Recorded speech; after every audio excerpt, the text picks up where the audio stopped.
Hi, I'm a guy that likes to review things and stuff. And today, we're going to talk a little bit about the Z Flip 3. So I got the Z Fold 3, I've had the Z Fold 2. The Z Fold 3, I don't know what I'm going to do with it. I love the idea of having the tablet, but again, going back to the Z Fold 2, it's just a brick to carry around. I mean, a phone like this for somebody that's always on the go like me, I hate carrying this thing around in my pocket. But I still have my Note 10 Plus, which to me is by far the best phone that Samsung has ever made. The leap from the Note 9 to the Note 10 was just astronomical. This is still my all-time favorite phone from Samsung, and I probably will never get rid of this one. And then I'm recording this on my Note 20 Ultra, which is also my favorite phone, aside from the giant camera bump. But basically what I ended up just using my Note 20 Ultra for is for doing review videos for my audio stuff and whatever else I'm doing. Now we're going to go talk about the Z Flip 3. This phone makes sense. The Z Flip was okay. I didn't really care for the screen too much. The front screen, that is, because it was just that little tiny screen, and the cameras were kind of terrible. But this phone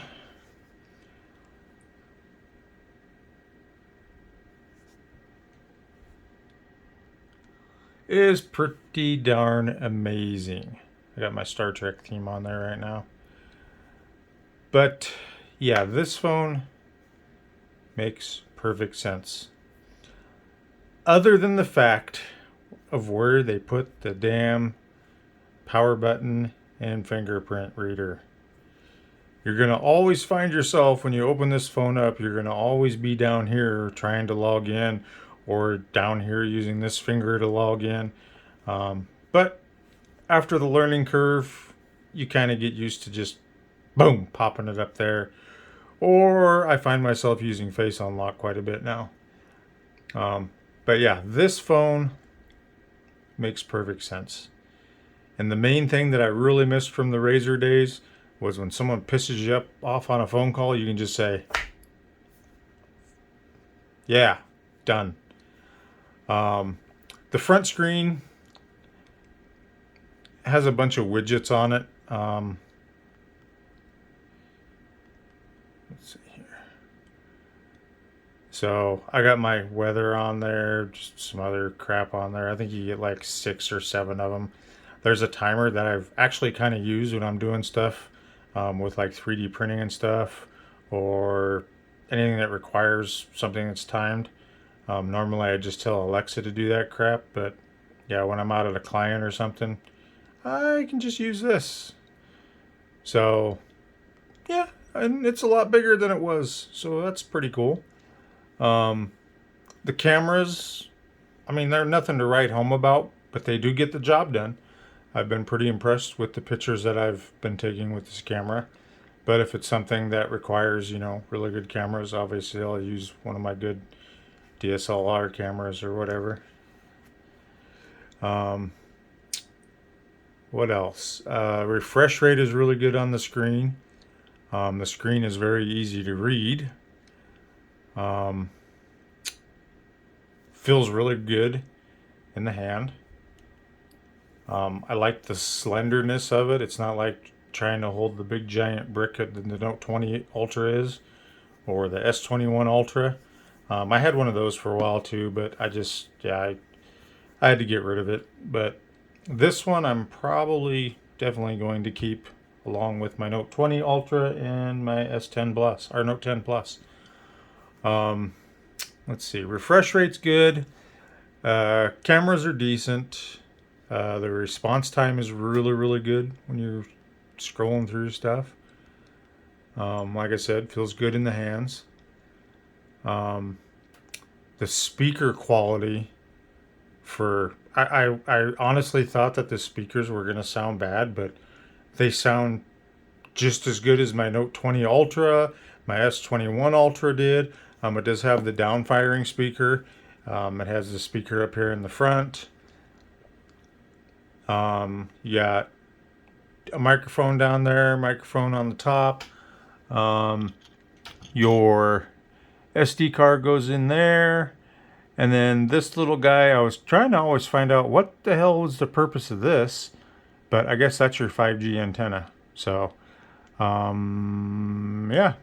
So you got your power button, fingerprint sensor, volume up, volume down, camera flash, and it's actually underneath this, I don't know what texture you would call that, but it's the same texture that you'd find on like the newer phones they've came out with.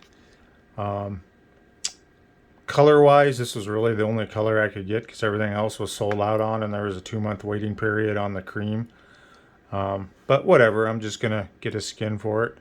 I'm actually not even going to bother putting a damn case on it because, yeah, I mean, I don't foresee me ever dropping this phone. I'm pretty good with all my phones. But, yeah, I don't think I'm ever going to put a case on it. So I got... oh, by the way, yeah, there is no SD card slot on here either. But let's see here. Here's all your other goodies in the control panel here. Just your standard stuff. Let's see, settings. There is no password or anything for this. Or not password. No firmware update for this yet. Let me see if I got one yet. So it is still running the July security patch. And yeah, still no update. I've got the unlocked version here. But yeah, it's an awesome phone. And to me, it just makes perfect sense. Still getting used to trying to unlock it or to unfold it and fold it back up with one hand. Yeah, the hinge really makes that part difficult because it's just such a good sturdy hinge and strong. Sometimes I like to just, when I'm relaxing or whatever in bed, I'll just throw it up like that, watch a movie up there, and use it as a kickstand. Or sometimes I'll do it this way where I can get a bend in it like that. Once you get a once you get it opened up a certain way, it just kind of goes back on its own. The other thing that I did notice, I don't know if you can see it on here or not, but the Z Fold 3 was the same way, where it doesn't quite go back to where it's perfectly flat. There's kind of a curve to it. But it's a foldable, so one other thing you guys might find weird at first is, so when you're scrolling, you're going to run over that crease, which you can kind of see right there. Your finger's always going to be hitting that crease. At first, it's kind of like, what is that? But once you get used to it, yeah, it's not a big deal anymore.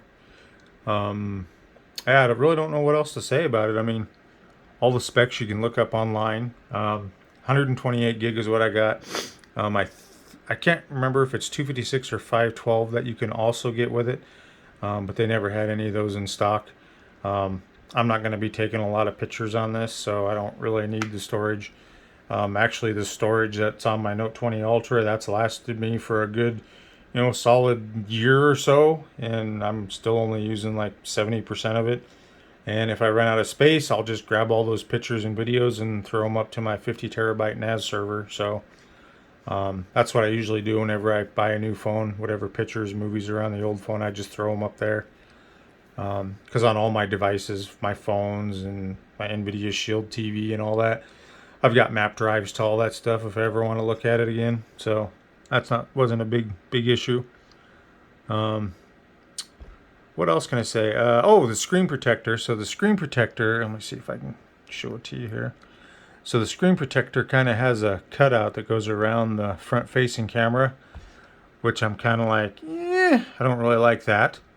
The other thing is the the screen protector that's on the front, when you're actually looking at stuff, you can actually see where the screen protector ends, and you can still see some screen behind it, which it makes a line on there, which I kind of don't like.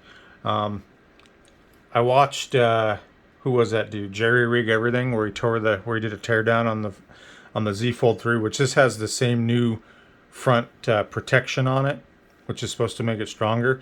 And when you ripped it off, it was basically just a piece of plastic.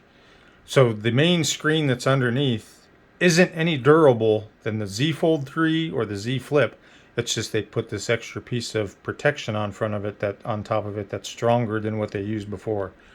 But yeah, I mean, it seems to be holding up pretty well. I mean, my fingernails, if I drag it across, they don't leave any marks or anything. So I still have my my Fold S Pen ordered, which I don't have yet. So it'll work on this as well as the Z Fold, because that's one of the things I always use with my Note is my S Pen. But anyway, other than that, that's pretty much all I got to say about it. But I would highly recommend getting this over the Z Fold, because this is going to be my daily driver now. So, and then I'll just go back to using a tablet when I want to remote into people's stuff. So it was kind of nice having it on the Z Flip for the time being that I've been using it. You know, client would call me, I just pull out my phone, open it up, remote into their server, set up an email account, a user account, whatever I had to do through remote desktop. But yeah, I can't, dragging this around with me was just, I didn't like it. So maybe one day when these are as thin as a piece of glass and you can roll them up or fold them or whatever you want to do with them, yeah, then maybe they'll be good. But anyway, that's my take on the Z Flip. Hope you liked it. Yeah, it's a great phone.